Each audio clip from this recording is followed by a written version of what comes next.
সন্তানদের প্রতি মা বাবার অনেকগুলা হক, অনেকগুলা দায়িত্ব আল্লাহ পাক বর্ণনা করেছেন। রাসূল সাল্লাল্লাহু আলাইহি ওয়াসাল্লাম আমাদেরকে জানিয়ে দিয়েছেন। আমরা মা বাবার হক, পিতামাতার হক এই সম্পর্কে আমরা অনেক আলোচনা শুনি বলি, কিন্তু সন্তানদের প্রতি মা বাবার কি কি হক, কি কি দায়িত্ব রয়েছে এ বিষয়ে আমাদের জানাশোনা খুব কম হয়, আলোচনা খুব কম হয়। অথচ একজন বাবা, একজন মায়ের জন্য তার সন্তানদের প্রতি অনেকগুলা হক রয়েছে, অনেকগুলা দায়িত্ব রয়েছে। একজন বাবার জন্য সর্বপ্রথম যে দায়িত্ব, সেই দায়িত্ব হলো বিয়ের আগে। একজন সন্তানের প্রতি বাবার হক বিয়ের আগেও আছে। বিয়ের আগে কি? বিয়ের আগের হক হলো একজন সৎ, একজন ভালো দিনদার মা তার সন্তানের জন্য নিয়ে আসা, অর্থাৎ নেককার বিবি নিজে গ্রহণ করা, যাতে সন্তান ভালো মা পায়। সহিহ বুখারীর 5090 নম্বর হাদিস, عن أبي هريرة رضي الله تعالى عنه عن النبي صلى الله عليه وسلم قال تنكح المرأة لأربع। রাসূলুল্লাহ সাল্লাল্লাহু আলাইহি ওয়াসাল্লাম থেকে আবু হুরায়রা রাদিয়াল্লাহু তাআলা আনহু বর্ণনা করেন, চার জিনিস দেখে তোমরা নারীকে বিবাহ করো, চার জিনিস দেখে নারীকে বিবাহ করো। লিমালিহা ওয়া লিহাসাবিহা ওয়া লিজামালিহা ওয়া লিদীনিহা ফাযফার বিযাতিদ্দীন তারিবাত ইয়াদাক। রাসূলুল্লাহ বলেন, চার জিনিস দেখে নারীকে বিয়ে করো। এক নম্বর লিমালিহা, তার অর্থ সম্পদ দেখে যাচাই বাছাই করে বিয়ে করো। ওয়ালি হাসাবিহা, তার বংশ বিস্তার, তার বংশ পরিচয় কি, বংশ কেমন, ভালো না খারাপ, এটা দেখে বিয়ে করো। তিন নম্বর হলো ওয়ালি জামালিহা, সৌন্দর্য দেখে বিয়ে করো। চার নম্বর হলো ওয়ালি দীনিহা, তার দিন ধর্ম, সে কতটুকু আল্লাহকে ভয় করে, দিন ইসলাম কতটুকু মানে। রাসূল বলেন ফাযফার বিযাতিদ্দীন তারিবাত ইয়াদাক, চারটার ভিতরে তুমি দিনটাকে প্রাধান্য দিবা। রাসূল বলতেছেন, একজন বাবা তার সন্তানের জন্য একজন ভালো মা নির্বাচন করবে। একজন বাবা তার সন্তানের জন্য ভালো মা নির্বাচনের মাপকাঠি হলো চারটি। একটা হলো মাল, বংশ, তারপরে হলো তার সৌন্দর্য, তারপরে হলো দিন। দিনটাকে প্রাধান্য দেওয়ার কথা বলেছেন। সুতরাং আমাদেরকে দিন প্রাধান্য দিতে হবে। দিনদার নারী, দিনদার একজন মা তার বাবা তার সন্তানের জন্য নির্বাচন করবে, এটা হলো এক নম্বর হক। বিয়ের আগেই এক নম্বর হক। সন্তান হওয়ার আগে আরেক নম্বর হক হলো সহিহ বুখারীর হাদিস। রাসূল সাল্লাল্লাহু আলাইহি ওয়াসাল্লাম বলেছেন, যখন বিয়ে করেছো, বিয়ে করার পরে তুমি আল্লাহর কাছে দোয়া করবা। আল্লাহর কাছে দোয়া করবা। যখন তোমরা বৈধ সম্পর্ক যখন গড়বা, এর আগে তোমরা আল্লাহর কাছে দোয়া করে বৈধ সম্পর্কটা করবে। বিয়ের পরে, বুখারীর হাদিস।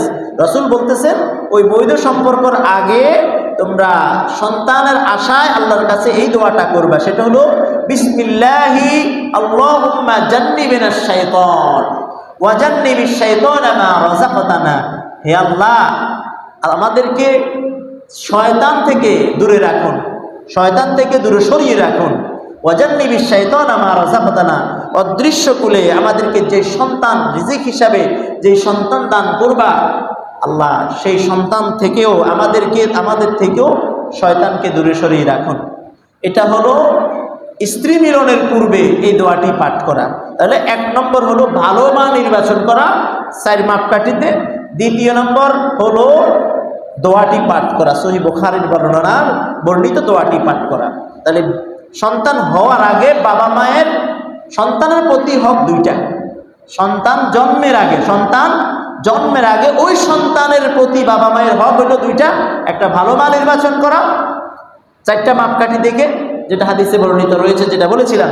দ্বিতীয় নম্বর হলো বৈধ মিলনের পূর্বে দোয়া পাঠ করা, আল্লাহুম্মা জান্নিবিনাশ শাইতান ওয়া জান্নিবিশ শাইতানা মা রাযাকতানা। ছোট্ট দোয়া, এটা বিবাহিত সকল পুরুষের জন্য এই দোয়াটা পাঠ করা শেখা জরুরি।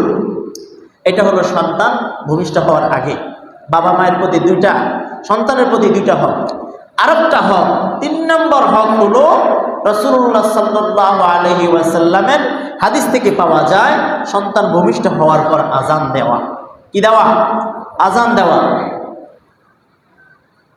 সূরা আবু দাউদের 5105 নম্বর হাদিসের বর্ণনা উবাইদুল্লাহ ইবনে আবি রাফি এবং তার বাবা বর্ণনা করেন, রাআইতু রাসূলুল্লাহ সাল্লাল্লাহু আলাইহি ওয়াসাল্লাম আযানা ফি উযুনিল হাসান ইবনে আলী রাদিয়াল্লাহু তাআলা আনহু হিনা ওয়ালাদাতহু ফাতিমাতু বিস-সালাত। হযরত রাসূলুল্লাহ সাল্লাল্লাহু আলাইহি ওয়াসাল্লামকে তিনি সাহাবী দেখেছেন হাসানের কানে আযান দিচ্ছেন, হাসানের কানে, আলীর বেটা হাসানের কানে আযান দিচ্ছেন নামাজের আযানের মতো। নামাজে যেভাবে আযান দেন রাসূলুল্লাহ সাল্লাল্লাহু আলাইহি ওয়াসাল্লাম হাসানের কানেও, হাসান রাদিয়াল্লাহু তাআলার কানেও সেভাবে আযান দিয়েছেন। তাহলে ভূমিষ্ঠ হওয়ার পরে প্রথম কাজ হলো তার সন্তানের কানে আযান দেওয়া। তো এখানে কিছু ভুল বুঝাবুঝি আছে যে ছেলে হলে আযান দিবে, মেয়ে হলে একামত দিবে। বিষয়টা এমন নয়। বিষয়টা কি হয়?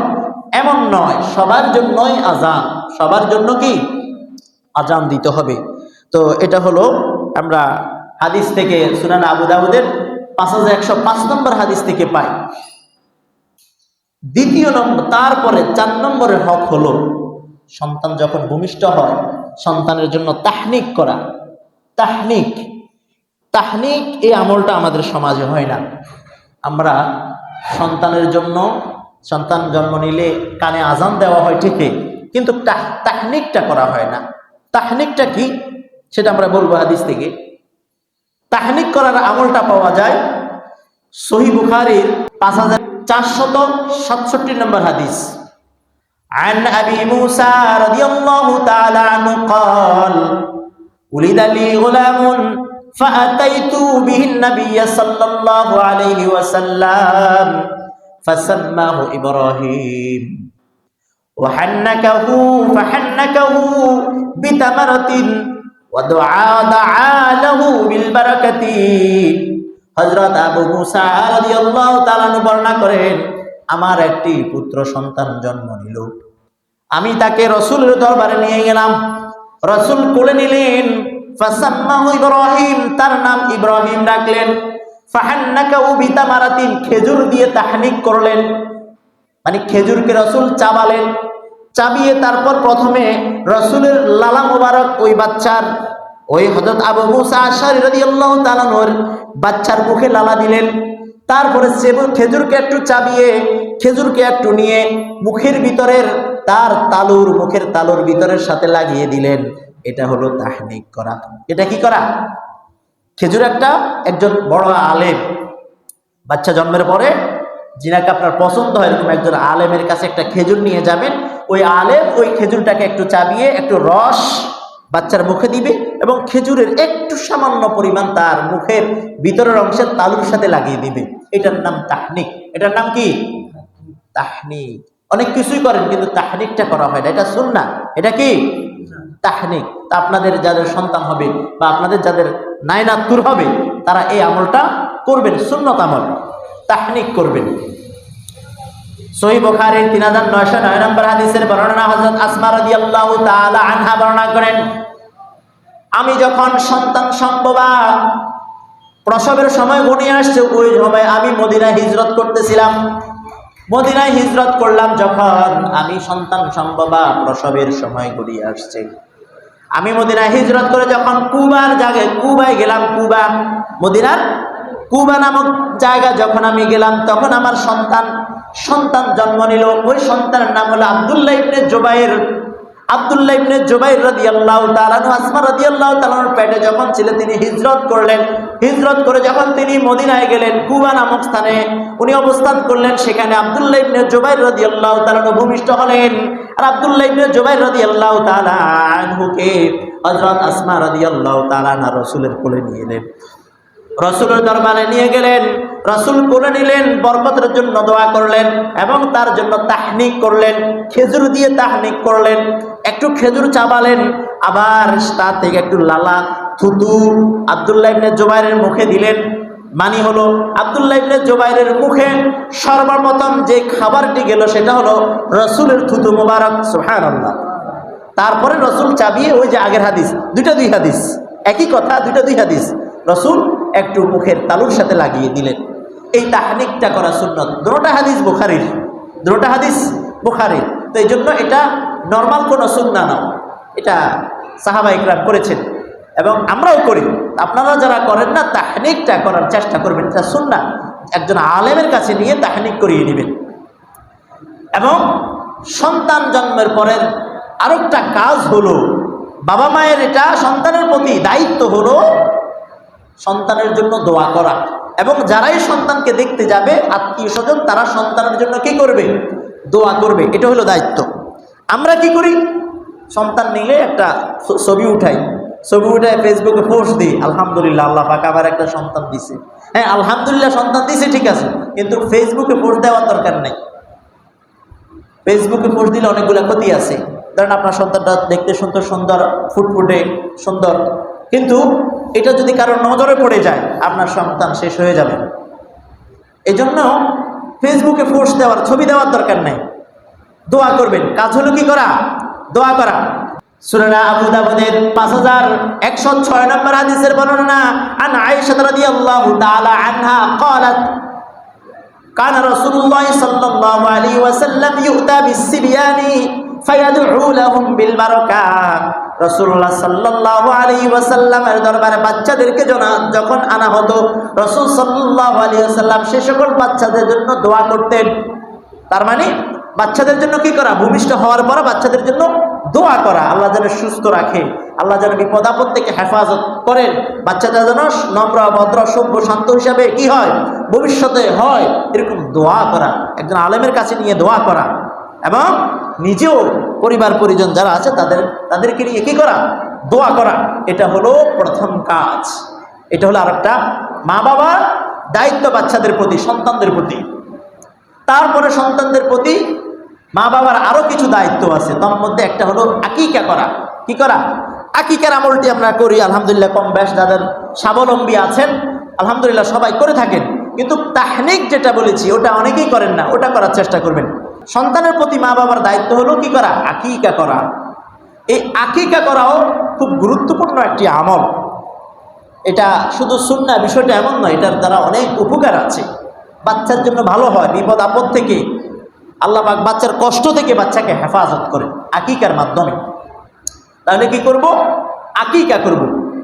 সহিহ আন-নাসাঈর 4220 নম্বর হাদিসের বর্ণনা, আন সামুরাত ইবনে জুনদুব রাদিয়াল্লাহু তাআলা আনহু আন রাসূলিল্লাহ সাল্লাল্লাহু আলাইহি ওয়াসাল্লাম قال কুল্লু গুলামিন রহিনুম বিতাহনিকা রহিনুম বিআকিকাতি। রাসূলুল্লাহ সাল্লাল্লাহু আলাইহি ওয়াসাল্লামের সাহাবী হযরত সামুরাত ইবনে জুনদুব রাদিয়াল্লাহু তাআলা বর্ণনা করেন, রাসূল সাল্লাল্লাহু আলাইহি ওয়াসাল্লাম থেকে বর্ণনা করেন, প্রত্যেক আদম সন্তান, প্রত্যেক সন্তানের সাথে আকিকা নির্ধারিত, প্রত্যেক সন্তানের সাথে আকিকা নির্ধারিত। তুযবাহু আনহু ইয়াওমা সাবি'i। রাসূল বলেন সন্তানের সপ্তম দিনে সন্তানের জন্য আকিকা করো। তুযবাহু আনহু ইয়াওমা সাবি'i, সপ্তম দিন সন্তানের জন্য দোয়া, সপ্তম দিন সন্তানের জন্য তোমরা আকিকা করো। ওয়ায়ুলহাকু রাসুহু, এবং তার মাথা সপ্তম দিন মুন্ড দিয়ে দাও। ওয়ায়ুসাম্মা, এবং সুন্দর একটি নাম রাখা। তাহলে সন্তানের প্রতি মা বাবার এখানে তিনটা কাজ করা, তিনটা দায়িত্ব বলা হয়েছে। এক নম্বর হলো আকিকা করা। কি করা বলেন? এক নম্বর কাজ আকিকা করা। এই হাদিসের দ্বিতীয় নম্বর কাজ বাচ্চার সপ্তম দিন মাথা মুন্ডিয়ে দেওয়া। মাথা কি করা? মুন্ডিয়ে দেওয়া। 3 নম্বর এই হাদিসের কাজ হলো সপ্তম দিন বাচ্চার নাম রাখা, সুন্দর একটি নাম রাখা। এটা বাবা মায়ের দায়িত্ব। আমরা সুন্দর নাম রাখি না, যেভাবে মন চায় সেভাবে একটা নাম রাখাই, এটা সেটা বল্টু টল্টু অনেক রকমের নাম রাখি না। আপনি একজন ভালো অভিজ্ঞ আলেম বা যারা নামের অর্থ বুঝে এরকম একজন দিয়ে নাম যাচাই বাছাই করে সুন্দর একটি নাম রাখবেন, এটা আপনার কর্তব্য। আপনাদের মন মতো, আপনার মা বলছে এটা, আপনার খালা বলছে এটা না। হ্যাঁ, ওনাদের শ্রদ্ধা করা, ওনাদের মতকে আপনি নেবেন, তবে এই নামের অর্থটা ঠিক আছে কিনা বা এই নামের কোনো সমস্যা আছে কিনা। অনেকে গুগলে নাম সার্চ দেওয়া, গুগলের অনেক নামের অর্থ ভুল আছে। গুগলওয়ালা তো অ্যারাবিক বা কোরআন হাদিস সম্পর্কে জানে না, সে তার গুগল কেন্দ্রিক তারা নামের অর্থ দেয়, তো ওখানেও পুরোপুরি ঠিক নয়। আবার নামের অনেকগুলো বই আছে, তারাও এটা অর্থ ঠিকভাবে বলে না। এই জন্য ভালো একজন দিয়ে যাচাই বাছাই করে নাম রাখবেন, তাহনিক করাবেন, আকিকা করবেন, দোয়া করবেন। নিজের মন মতো নাম রাখা এটা মা বা সন্তানের প্রতি দায়িত্বহীনতা। যে সে একটা নাম রাখা না, সন্তানের প্রতি একটা কি করা, দায়িত্বহীনতার পরিচয়। তো আমরা সন্তানের জন্য আকিকা করব। এখন কয়টা আকিকা করব? রসুলকে সাল্লাল্লাহু আলাইহি ওয়াসাল্লামকে জিজ্ঞাসা করা হলো, জামিয়া তিরমিজির 1516 নম্বর হাদিসের বর্ণনা, এক মহিলা সাহাবী রসুলকে জিজ্ঞাসা করলেন আকিকা সম্পর্কে, কয়টা আকিকা করব? তখন রসুল সাল্লাল্লাহু আলাইহি ওয়াসাল্লাম বললেন, আনিল গোলামি শাতানি, ছেলের জন্য 2টি বকরি, আবার ওয়ানিল জারিয়াতি ওয়াহিদা, আর মেয়ের জন্য 1টি বকরি কি করা, আকিকা করা। আবার ছেলের জন্য 1টি দিয়েও এক আকিকা করার হাদিস আছে, অর্থাৎ যাদের সামর্থ্য নাই 1টি দিয়ে করতে পারবে। যেমন জামিয়া তিরমিজির 1519 নম্বর হাদিসের বর্ণনা, আন আলী ইবনে আবি তালিব রাদিয়াল্লাহু তাআলা আনহু قال, আবি তালিব রাদিয়াল্লাহু তাআলা আনহু বর্ণনা করেন, আক্কা রাসূলুল্লাহ সাল্লাল্লাহু আলাইহি ওয়াসাল্লাম আনিল হাসান বিশাতিন, রাসূল সাল্লাল্লাহু আলাইহি ওয়াসাল্লাম হাসান রাদিয়াল্লাহু, হাসানের জন্য 1টি বকরি দিয়ে কি করেছেন, আকিকা করেছেন। হাসানের জন্য 1টি বকরি দিয়ে আকিকা করে, ইয়া ফাতিমা তুহলিকি রাসাহু, হাসানের মাথাকে মুন্ডিয়ে দাও, ওয়া তাসাদদাকি, এবং তুমি সদকা করো, বিজিনাতি শারিহি ফিদ্দাহ, তার মাথার চুল পরিমাণ কি করো, রূপা ওজন করে তুমি সদকা করে দাও। এই হাদিস থেকে আমরা একটা বুঝলাম, যাদের যদি স্বাবলম্বী অর্থাৎ সামর্থ্য না কুলায় 1টি দিয়েও ছেলের জন্য কি করা যাবে, আকিকা করা যাবে। এটা একটা কথা আমরা শিখলাম। আরো একটা কথা হলো, ফাতেমা রাদিয়াল্লাহু তাআলা আনহাকে রাসূল সাল্লাল্লাহু আলাইহি ওয়াসাল্লাম মাথা মুন্ডানোর কথা বলেছেন, এবং সেই তার মুন্ডানোর পরে যে চুলগুলো আছে ওই চুলের সমপরিমাণ রূপা, ওই চুলের সমপরিমাণ রূপা সদকা করার জন্য বলেছেন। সুবহানাল্লাহ। রূপার দাম তো কম, রূপার দাম কম না, রূপার বড়ি হয়তো 1-1.5 টাকা। তো একটা বাচ্চার চুল কতটুকু হয়, ওই চুলগুলো আপনি সংরক্ষণ করবেন, এটা সুন্নাহ। আমরা এগুলো করি না, এটা সুন্নাহ। ওই চুলগুলো সংরক্ষণ করে স্বর্ণকারী দোকানে গিয়ে আপনার বাচ্চার চুলগুলা কত পয়েন্ট হয়, কত আনা হয়, ওগুলো আপনি মাপবেন, মাপি ওই পরিমাণ রূপা, ওই পরিমাণ রূপা কিনে, অথবা ওই পরিমাণ রূপার যে মূল্য সেটা সদকা করে দিবেন। এটা হলো সুন্নাহ। এটা হলো কি, তাহলে কি করবেন, তাহনিক করবেন। প্রথমে আজান দিবেন, তারপরে কি তাহনিক করবেন, দোয়া করবেন, সুন্দর একটি নাম রাখবেন, আকিকা করবেন, মাথা মুন্ডাবেন, এবং চুলগুলো যেই পরিমাণ চুল পরিমাণ মতো রূপা অথবা তার টাকা সদকা করে দিবেন। আল্লাহ পাক শয়তানকে সকল রকমের বিপদ আপদ থেকে, সন্তানকে সকল মুসিবত থেকে হেফাজত করবেন। এগুলা সুন্নত আমল। এগুলা কি আমল? যেমন মুসিবত থেকে কিভাবে হেফাজত করে, রাসূলুল্লাহ সাল্লাল্লাহু আলাইহি ওয়াসাল্লামের আরেকটি হাদিস, জামিয়া তিরমিজির 1515 নম্বর হাদিস, عن سلمان بن عامر الضبي رضي الله تعالى عنه قال, قال رسول الله صلى الله عليه وسلم مع الغلام عقيقة, প্রত্যেক ব্যক্তির সাথে, প্রত্যেক সন্তানের সাথে নবজাতকের জন্য আকিকা করা দরকার। আকিকা তার সাথে অবধারিত। রাসূলুল্লাহ সাল্লাল্লাহু আলাইহি ওয়াসাল্লাম বলেন, ফাহারিকু আনহু দামা, তার জন্য তোমরা রক্ত ঝরাও, তার জন্য একটি কি করো, রক্ত ঝরাও, মানে আকিকা করো। কি হবে? রাসূল সাল্লাল্লাহু আলাইহি ওয়াসাল্লাম, ওয়া আমিতু আনহুল আযা, এই আকিকার মাধ্যমে তার উপর যত রকমের কষ্ট আছে, যন্ত্রণা আছে, ময়লা আছে, সবগুলা দূর হয়ে যাবে। সুবহানাল্লাহ। সন্তানের অসুস্থতা, রোগ ব্যাধি, ডাক্তারকে লাখ লাখ টাকা দিয়ে দিচ্ছি, এই আকিকার মাধ্যমে সন্তানের ভিতরে যত কষ্ট আছে, যত ময়লা আছে, যত খারাপই আছে, আল্লাহ পাক এটাকে উঠিয়ে দেন। সুবহানাল্লাহ। কত টাকা আপনার ছেলে হলে আপনি 20,000 টাকার ভিতরে আকিকা করতে পারেন, অথবা না হলে একটা দিয়েও করতে পারেন 8-10,000 টাকা দিয়ে। এটার মাধ্যমে অনেক রকমের ক্ষয়ক্ষতি থেকে আল্লাহ পাক বাঁচিয়ে দিবেন। তাহলে মা বাবার সন্তানের প্রতি এই সকল দায়িত্ব, কর্তব্য, হক আদায় করার দরকার আছে তো ইনশাআল্লাহ। যারা এতদিন করি নাই, সামনে থেকে আপনাদের নাইনাতগুলোর জন্য আপনারা করবেন। যারা এখনো বিয়ে করে নাই তাদের এগুলা জানা দরকার, এবং যারা বিয়ে করেছে, সন্তান এখনো হবে, হচ্ছে বা আছে, আরো সামনে হবে, তাদের এই আমলগুলা করতে হবে। এটা হলো আমাদের প্রাথমিক পর্যায়ের কিছু অধিকার। তারপরে আরো কিছু অধিকার আছে, তাকে নামাজের তালিম দেওয়া, নামাজের তালিম দেওয়া, নামাজের তালিম দিতে হবে। সুনান আবু দাউদের 495 নম্বর হাদিস। এই হাদিসে রাসূলুল্লাহ সাল্লাল্লাহু আলাইহি ওয়াসাল্লাম হযরত আমর ইবনে শুআইব ওয়া আন আবিহি ওয়া আন জাদ্দিহি রাদিয়াল্লাহু তাআলা আনহু قال রাসূলুল্লাহ সাল্লাল্লাহু আলাইহি ওয়াসাল্লাম সাহাবী বা বর্ণনা করেছেন। বর্ণনা করার পরেও রাসূল সাল্লাল্লাহু আলাইহি ওয়াসাল্লাম বলেন, মুরু আওলাদুকুম বিস-সালাত ওয়া হুম আবনাউ 7 সিনিন, যখন তাদের বয়স 7 বছর হবে নামাজের আদেশ দিবা, নামাজের আদেশ দিবা। ওয়াদরিবুহুম আলাইহা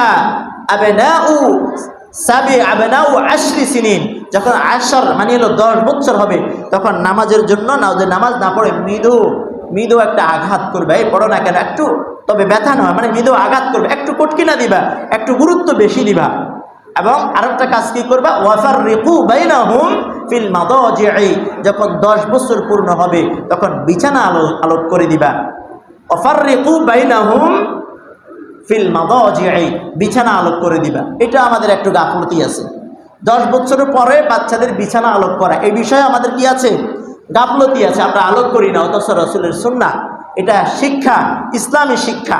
কি করব, 10 বছর যখন বাচ্চার হবে তখন বাচ্চাকে আমরা কি করব, নামাজের জন্য বেশি প্রেসার দিব, পড়ার জন্য বেশি উদ্বুদ্ধ করব এবং বিছানাটা আলোক করে দিব। যদি আমাদের এরকম প্লেস না থাকে, খাট বেশি নাই অবস্থা হয়, তাহলে অন্তত পক্ষে মাঝখানে একটা কোল বালিশ হলো দিয়ে দিব, মাঝখানে একটা কি করব, কোল বালিশ হলো দিয়ে দিব। এটা সুন্নাহ। আমরা ইসলামের রীতিনীতি মেনে চলি। যদি সন্তানগুলোকে এভাবে মানুষ করি, সন্তান আপনাকে গালি দিবে না, সন্তান দ্বারা অশান্তি হবে না, সমাজে সুশৃঙ্খল হবে, পরিবারে শান্তি বয়ে আনবে। এই কয়েকটা কি বলেছি, দায়িত্ব আমি বাবা হলে আমার বাবা মায়ের জন্য সন্তানের প্রতি এই দায়িত্বগুলো আমাদের কি করতে হবে, পালন করতে হবে। আরো অনেকগুলা দায়িত্ব আছে। সন্তানকে কি করতে হবে, সুশিক্ষা দিতে হবে, সন্তানকে সুশিক্ষা দিতে হবে। জামিয়া তিরমিজির 2516 নম্বর হাদিস। সুশিক্ষার ভিতরে 1 নম্বর হলো তাওহীদ শিক্ষা দেওয়া। আন আব্দুল্লাহ ইবনে আব্বাস রাদিয়াল্লাহু তাআলা আনহু قال কুনতু খালফা রাসূলিল্লাহি সাল্লাল্লাহু আলাইহি ওয়াসাল্লাম ইয়াওমা। আব্দুল্লাহ ইবনে আব্বাস রাদিয়াল্লাহু তাআলা বর্ণনা করেন, একদিন আমি রাসূলের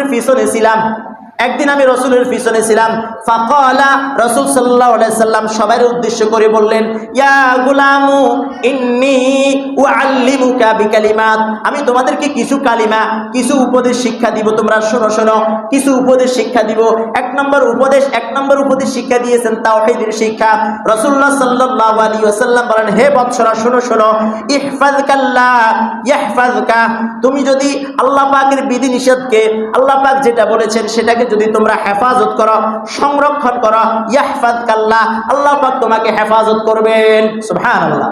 আমি যদি আল্লাহর হুকুমকে হেফাজত করি, মানে যথাযথভাবে পালন করি, আল্লাহ পাক আমাকে সকল বিপদ আপদ থেকে, সকল কিছু থেকে হেফাজত করবেন।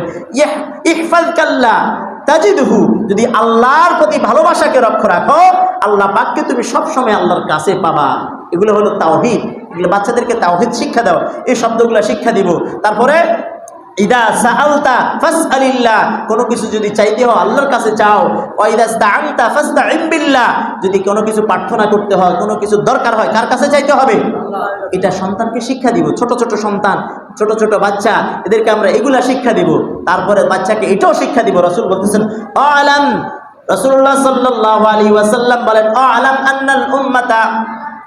আন্নাল উম্মাতা লাউ ইজতামাআত, সকল উম্মত যদি এই উদ্দেশ্যে একত্রিত হয়, আলা আইয়ানফাউকা বিশাইইন, তোমার উপকার করার জন্য সকলে একত্ববদ্ধ হলো, সবাই একত্ববদ্ধ হচ্ছে তোমার উপকার করার জন্য। রাসূল বলেন, লাম ইয়ানফাউকা ইল্লা বিশাইইন কাতাবাহুল্লাহু লাক, তোমার উপকার সবাই মিলে একত্র হয়ে ততটুকু করতে পারবে যতটুকু আল্লাহ পাক তোমার জন্য লিপিবদ্ধ করে রেখেছেন। সুবহানাল্লাহ।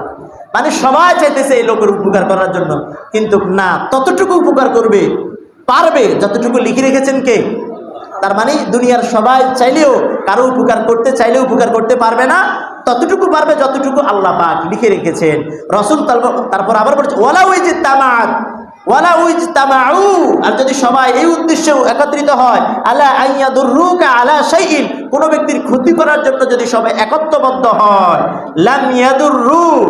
লাম ইয়াদুররু ইল্লা বিশাইইন কাতাবাহুল্লাহু ক্বাদ কাতাবাহুল্লাহু আলাইক। আল্লাহ পাক যতটুকু লিখে রেখেছেন ততটুকুর বাইরে কি একটু ক্ষতি করতে পারবে না। আল্লাহ পাক যতটুকু চান ততটুকুই ক্ষতি করতে পারবে। আপনারা যদি একজন ব্যক্তির বিরুদ্ধে সবাই চলে যান, সমাজিয়ালা সবাই একজন ব্যক্তির ক্ষতি করতে চান, আল্লাহ না চাইলে পারবেন না। এটাই শিক্ষা দিতে হবে সন্তানকে। এটা হলো তাওহীদ শিক্ষা, কোরআন শিক্ষা, আরো অনেকগুলো শিক্ষা আছে। মা বাবা সন্তানের প্রতি, সন্তানের রিজিকের ব্যবস্থা করা, সন্তানের জন্য আপনি দোয়া করা, বদদোয়া না করা। দোয়া করা কখনো সন্তানকে বদদোয়া দিবেন না, এটা হক, এটা দায়িত্ব। কখনো বদদোয়া দিবেন না। সন্তানের জন্য বিয়ের আগে তার অনুমতি নেওয়া, তাকে বলা অমুকের মেয়ের সাথে তোমার বিয়ে, অথবা মেয়েকে বলা অমুকের ছেলের সাথে তোমার বিয়ে, তুমি রাজি আছো কিনা, এই অনুমতি নিতে হবে। এটা আপনার দায়িত্ব, কর্তব্য সন্তানকে জিজ্ঞেস করা।